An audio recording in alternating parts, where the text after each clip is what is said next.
Bonjour à tous, merci de nous retrouver pour ce nouveau numéro de Vivre. J'ai la joie de recevoir une écrivaine, une auteure, une réalisatrice, une journaliste et beaucoup d'autres choses. Elle s'appelle Henriette Chardac. Elle sort aux éditions du Passeur un roman vrai historique qu'elle a intitulé L'oublié de Salerne, le roman de Trotula, médecin, sage-femme et féministe du XIe siècle. Henriette Chardac, bonjour. Bonjour Véronique. Vous allez bien ? Oui, oui. Bon, merci d'être venue jusqu'ici. Quand je regarde vous avez écrit pas mal de livres, en plus de votre carrière de réalisatrice, documentariste, etc. Le mystère de Rabelais, l'énigme Pythagore, la passion secrète d'une reine. J'ai l'impression que les mystères vous intéressent. C'est l'enquête. Ah bah oui, ça va avec. C'est l'histoire. Et je vais vous dire, franchement, quand on est journaliste, réalisatrice, qu'est-ce qu'on aime ? C'est dire les faits, la vérité. Parfois, lorsque c'est trop contemporain, on n'a pas assez de recul. Et avec Pythagore, là, j'en avais à foison. Vous aviez du recul à foison. Voilà. Et avec Rabelais aussi. Voilà, vous dites « ma curiosité anime mes recherches ». C'est cela. C'est ce que vous dites, voilà. Et alors, du coup, là, vous allez m'expliquer comment, parce que vous nous parlez d'une femme complètement extraordinaire, à la vie incroyable, vraiment, cette fameuse Trotula de Salerne, donc en Italie, et qui a exercé différents métiers, toujours dans la médecine. Et comment est-ce que vous avez trouvé ce personnage oublié, en fait ? Alors, il m'arrive souvent de devoir faire des notes. Et ça m'est arrivé 2 fois pour elle. Lorsque Rabelais parle d'Eros, un médecin totalement inventé. Quand vous dites des notes, pardon, c'est des notes de bas de page. Oui, pour expliquer voilà. D'où viennent vos recherches et tout ça. Et donc, je suis tombée pour la première fois sur Trotula. Alors, Rabelais dit, en fait, il ne s'agit pas d'un homme, il n'a pas existé, il n'y a aucune trace de lui, mais la médecine féminine, vraiment, est née à Salerne et il s'agit de Trotula. Donc j'ai fait une petite note, puis je me suis dit, oh, c'est pas très intéressant. Mais j'ai fait la biographie de Léonard de Vinci. Mm-hmm. Et là, premièrement, je trouve le nom de sa mère, et, qui s'appelle Chataria, et non Katharina. Et le surnom que la population lui donne à l'époque, c'est fille de Trotula. Pourquoi ? Les filles et les fils de Trotula sont des enfants nés hors mariage. Et donc là, j'ai commencé une note qui a fait 1 page, 2 pages, 3 pages. Et puis j'ai mis juste une note d'1 ligne et j'ai commencé à écrire le... Vous vous êtes dit là, j'étais quelque chose de... Pas le livre, mais l'enquête. D'accord. Et alors, comment on fait ? Parce qu'elle a laissé des écrits, mais ils sont encore là Oui, ils sont encore là. Même, on peut en trouver à la BNF, on peut en trouver en Italie, à Salerne. Alors, elle écrivait en latin, c'est ça, ouais. Mais elle parlait, enfin, elle lisait le persan, l'arabe, l'hébreu, le grec et le latin. Et je fais une toute petite parenthèse. Lorsque Rabelais faisait ses études de médecine, seul le latin était autorisé. Donc, c'est une femme qui a bénéficié, et c'est la première femme qui a osé faire médecine. Déjà ? À Salerne. Et l'école s'appelait l'école des médecins et non l'école de médecine. Donc l'école de Salerne. Donc en fait, oui c'est ça, c'est que Salerne c'est un peu le berceau de trois cultures, 3 religions qui s'entendent et qui s'apportent les uns les autres leur savoir, en fait. Exactement. On aimerait que ça soit connu aujourd'hui, que différentes religions et différents peuples peuvent vivre ensemble et non seulement vivre ensemble, mais s'enrichir mutuellement. Voilà. Et elle, c'est ce qu'elle a fait, justement, oui. Quand elle parle de Constantin l'Africain. Elle avait des maîtres qui étaient soit hébraïques, soit musulmans, soit européens, français, ou italiens, pardon. Bon, on va quand même revenir au début. Alors, Trotula, ce prénom très bizarre, ça veut dire quoi ? Alors, au départ, elle s'appelle Trotta. Trotta ? La truite. Et puis, comme elle gigote beaucoup, je suppose, on l'appelle Trotula, la truitelle. D'accord, mais c'était pas un prénom courant ? Non. Alors là, si quelqu'un a une réponse, je n'ai pas trouvé d'autres. Est-ce qu'il existe d'autres Trotta à cette époque ? On est au XIe siècle, hein, à Salerne. Alors, elle est d'une famille de médecins. Exactement. Son père. Je laisse aller raconter un peu. Son père est chirurgien, médecin. Il enseigne aussi à l'école de Salerne. À l'école de Salerne. Il fait un petit peu la police avec parce qu'il y a beaucoup d'escrocs qui viennent dire qu'ils ont le médicament miracle. Ah oui, les charlatans. Exactement. Et sa maman, la maman de Trotula, est sage-femme. Levatrice. Oui, c'est-à-dire elle fait sortir les bébés. Les bébés. Voilà. D'accord. Et alors, Trotula va assister à des naissances difficiles parfois, et elle va lire et écrire grâce à son père. Donc, elle a reçu une immense liberté, et elle va oser demander d'être la première étudiante en médecine grâce à des parents ouverts. Ouverts d'esprit, incroyablement ouverts. Ouais. Et d'ailleurs, ce que vous dites, c'est que elle demande et puis elle ne doute pas une seconde que ça va être oui et qu'elle va finir par être médecin. Elle finit même par enseigner aussi. Exactement. Et puis proposer des théories nouvelles qu'elle a mises en expérience, qu'elle a acquises au fur et à mesure de ses consultations. Elle fait avancer la médecine d'une façon énorme. C'est époustouflant.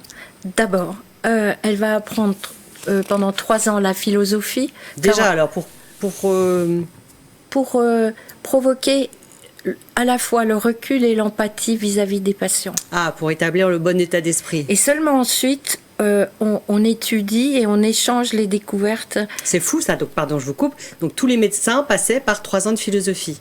Exactement. Comme aujourd'hui d'ailleurs. Aujourd'hui, c'est pas du tout, on est vite d'accord. vu, hein, c'est très mais nouveau. Je plaisante, non, ça n'existe pas.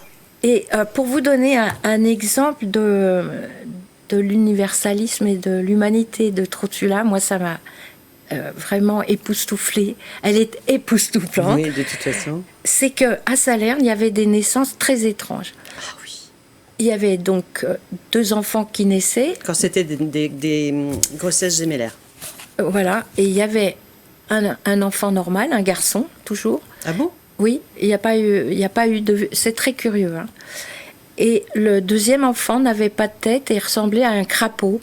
Et on disait que c'était un enfant crapaud. Mais les hommes bien pensants avec les... Bien sûr. Hein, et l'Église bien pensante disait ces femmes qui accouchent d'un enfant crapaud ont eu commerce soit avec le diable, soit ont eu un amant. Et lorsque Trotula accouchait ces femmes, elle enterrait le deuxième et elle ne disait rien. Elle rassurait. Il y avait donc un seul enfant né, vivant, l'autre était une oncle qui était passée. Mais elle s'est posé la question, pourquoi uniquement à Salerne? Donc, oui, mais moi aussi je me la suis posée. Donc c'était pas l'adultère, c'était pas le diable. Donc qu'est-ce qu'elle fait? Elle fait aussi une enquête, elle pose des questions à une personne qui vient d'avoir ce drame qui se bouscule dans sa vie. Elle dit simplement, est-ce que dans votre famille, il y avait d'autres naissances d'enfants crapauds? Oui, de mère en fille. Et donc, elle écrit que l'enfant crapaud est la résultante d'une maladie héréditaire. Elle ne dit pas héréditaire, mais d'héritage. C'est extraordinaire. Donc, elle trouve toujours des causes aux symptômes. Or, notre médecine contemporaine nous effraie parfois un peu parce qu'on a un symptôme, on l'analyse et on donne un médicament. Elle va plus loin, alors qu'elle est née il y a près de 1000 ans en arrière, mais elle cherche les causes. Elle ne sépare pas l'esprit du corps. Elle prend ça ensemble. Et aussi, on a l'impression qu'à cette époque, c'est pas facile, elle n'a pas été médecin de façon facile, elle a été attaquée. Alors, l'Église la surveille, mais ne l'empêche pas. Alors, pourquoi il ne l'empêche pas? Parce qu'elle a un réseau, on dirait. Ah, c'est ça, oui. Elle est protégée. Elle est protégée par Constantin l'Africain, qui va aller... qui est un médecin très, très célèbre et très qui va puissant. Au Mont Cassin, qui devient moine. On ne peut pas l'attaquer parce que tout le monde l'aime et elle soigne bien. Oui, on en a besoin. À sa mort, il y avait 3 kilomètres de personnes qui la pleuraient. Et on ne traitait pas encore les femmes de sorcières. Ça vient après. Ah, c'est ça. Oui, c'est un peu l'âge d'or. Après, il y a une régression terrible. Oui, parce qu'on a peur des femmes. Et du pouvoir des femmes. Oui, et elle invente la médecine féminine. C'est ça. Alors, elle invente déjà l'hygiène. qui s'est perdue après. Elle invente aussi. Alors, ce qui est assez intéressant, c'est qu'elle fabrique ses propres médicaments, ses remèdes, mais elle donne beaucoup d'importance à la cosmétologie. Elle veut que les femmes soient belles. Alors, il y a la raison, c'est que si une femme ne se prend pas soin d'elle et qu'elle devient moche, etc., elle est vite reniée, ça se fait très vite. Donc déjà, c'est une question de survie, entre guillemets. Mais pourquoi est-ce qu'elle attache autant d'importance à la cosmétologie ? Alors, pour plusieurs raisons. D'abord, l'hygiène. La deuxième chose, c'est que lorsqu'une femme était veuve, on l'obligeait plus ou moins à se balafrer pour qu'elle ne se marie pas à nouveau, pour que les biens restent en famille ou partent à l'église du coin. Et aussi, psychologiquement, les femmes, comme bien souvent, doutent d'elles-mêmes, et la beauté doit être cachée. Hein. Il ne fallait pas montrer ses cheveux, sauf chez soi et encore lorsqu'on était marié. Et elle veut passer de la beauté à l'épanouissement, la bonté et la santé. Donc, prendre soin de soi, ça passe par la beauté pour elle. Oui, parce qu'elle crée des crèmes dépilatoires, des produits pour teindre des cheveux ou pas. Enfin, moi, j'ai essayé un de ces masques. C'est vrai. Et je vous le conseille. On en reparlera après. Et puis non, mais je vous le conseille parce que quand je le fais, on me demande si j'ai fait un lifting. Ah, sérieux ? Et ça dure que 4 heures, malheureusement. Est-ce que la recette est dedans ? Oui. Oui, parce que c'est ça que j'ai bien aimé aussi, c'est qu'il y a des encarts quelquefois où vous nous expliquez avec les mots des mots actuels en fait, à quoi correspondent les remèdes, si on peut les retrouver en homéopathie, comment les utiliser, etc. Donc ça, c'est le petit plus du livre. Voilà. Alors, elle exerce la médecine d'une façon incroyable. On sent elle réalise que les femmes, on les considère pas. Les maladies des femmes, on les connaît pas, on veut pas les connaître parce que les hommes ne veulent pas soulever un jupon pour accoucher, ils n'ont pas le droit.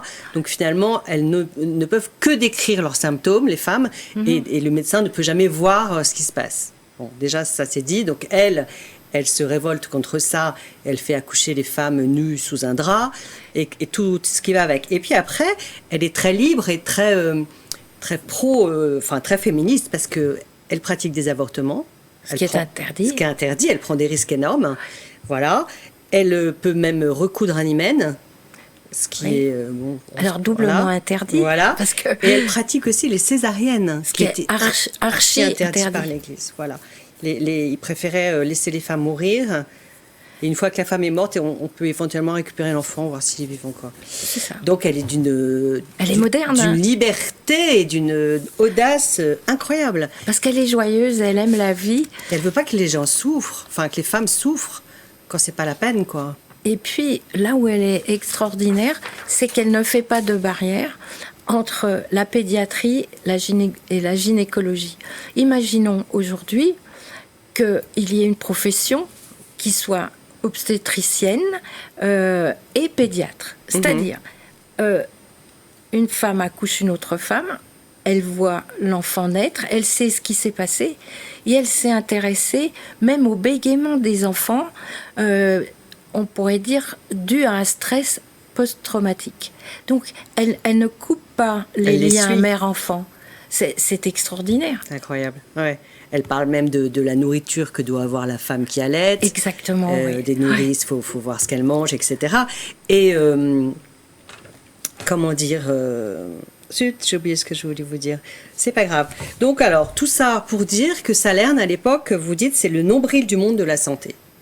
On vient de Rome, on vient de Naples, on vient de partout. Et il faut voir que les étudiants qui viennent étudier, lorsqu'elle va elle-même enseigner, viennent du monde entier. Donc, on ne parle pas anglais comme aujourd'hui, on parle latin.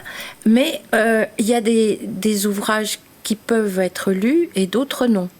Il y a des ouvrages dits hérétiques, comme sur, par exemple, la césarienne. Ça ne s'enseigne pas, mais on en parle. Et donc, je crois que ça provoque une mémoire incroyable chez les professeurs, les maîtres et les élèves. Parce qu'ils savent que certaines choses sont interdites, mais leur religion, c'est la santé. Voilà. Et alors, elle est complètement contre l'idée de l'accouchement sans douleur. Elle dit... c'est pas obligatoire. Parce que d'ailleurs, l'Église dit... Elle est pour l'accouchement sans douleur. Oui, enfin, vous m'avez compris. Oui. Pardon. Oui. Parce que l'Église dit, bon, une femme accouche elle, dans la douleur, mais ça ne veut pas dire tu enfanteras dans la douleur. Ça veut dire, effectivement, elle a mal. Donc, elle, ça la révolte. Oui. Et que ça soit acquis, cette douleur. Et du coup, elle crée des produits pour des éponges soporifiques, c'est ça? Non, elle essaye, par exemple, de bloquer la douleur du nerf. Alors, c'est ça où c'est incroyable. Et alors, donc, pardon, il n'y a pas les éponges pour un peu mettre dans les choux? Ça, c'est pour mettre dans les choux. Avec l'opium et tout ça. Mais après, oui, elle essaye de... Allez-y, oui, c'est à vous de dire. Non, mais vous le dites très bien. Non, mais je suis tellement contente d'avoir une lectrice qui a les yeux qui pétillent parce qu'elle a découvert l'intuition de la péridurale. Ouais, mais tout c'est simplement. Exactement. Mais on comprend tout de suite. Elle va l'essayer avec de la glace et avec un poisson qui s'appelle torpedo. C'est-à-dire qui va lancer une décharge électrique, donc bloquer le signal de la douleur. Et donc, elle essaye tout. Et par l'endormissement et l'antidouleur. Oui, et elle prépare aussi à l'accouchement.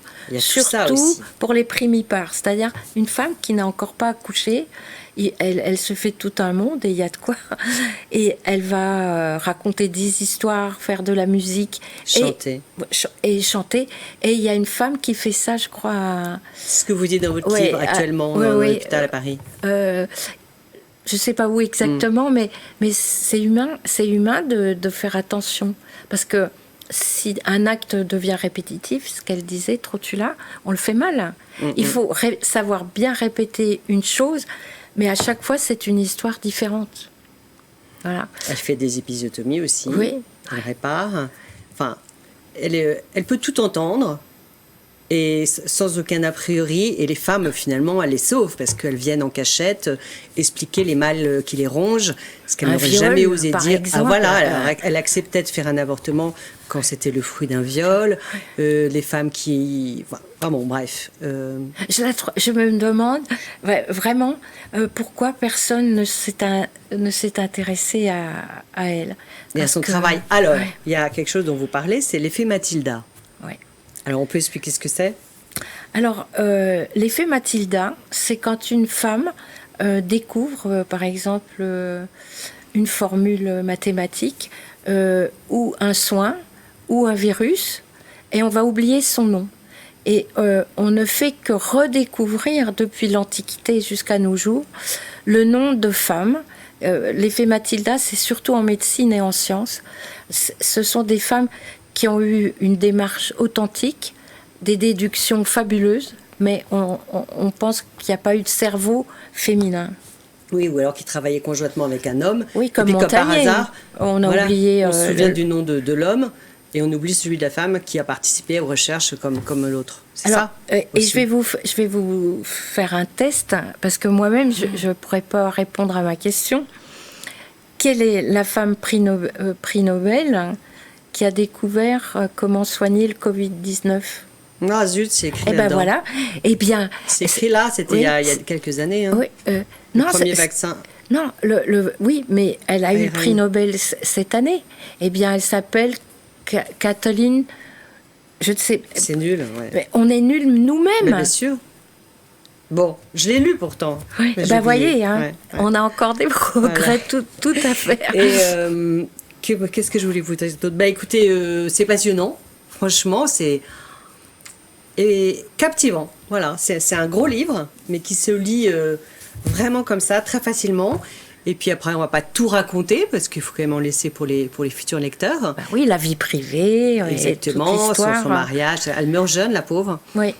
Et puis donc, il faut savoir qu'en France, première femme médecin, a été nommée médecin interne en 1900 seulement. On est d'accord? Interne, oui. Voilà. Vous imaginez? Alors qu'elle était directrice d'une école de médecine. C'est complètement fou. Non, mais il y a eu une régression pas possible, on est d'accord? Bon, voilà. Grâce à ce livre, alors, et ce livre, moi, je trouve qu'il faudrait l'offrir aux futures sages-femmes, aux futures femmes soignantes. Et puis aux autres, bien sûr. Mais et puis aux infirmières. Infirmières, je dis à toutes les femmes soignantes, c'est une Bible. Hein. Et puis aux obstétriciens. Ah ouais, mon Dieu. Et aux infirmiers. Pour qu'ils comprennent la bataille que ça a été pour les femmes, on hérite du droit de vote il n'y a pas très longtemps et du droit de faire des études aussi loin qu'on puisse le vouloir. Voilà. Donc voilà, il faut parfois nous comprendre. Voilà, tout à fait. Bon, Henriette Chardac, merci beaucoup. Merci. C'est un livre absolument passionnant, voilà, que je recommande à tout le monde. Et à très bientôt, j'espère. Vous saurez que je n'oublie pas au salon Histoire de lire à Versailles, qui a lieu les 25 ou 26 novembre. Exact. Voilà, c'est là qu'on pourra aller vous voir, découvrir peut-être d'autres de vos œuvres. Et puis, il y aura une table ronde sur le sujet des femmes et de la médecine. Que vous animez ? Non, mais je participe. Nous serons génial. 3. Vous savez quand c'est ? Dimanche à 14h30. Ah, extra. Donc, dimanche 26 novembre, un truc comme ça. Ouais. Bon, alors, on vous retrouve très vite. Hein. Merci Henriette et bravo pour cette belle œuvre. À très bientôt. Au revoir à tous. Merci de nous avoir suivis.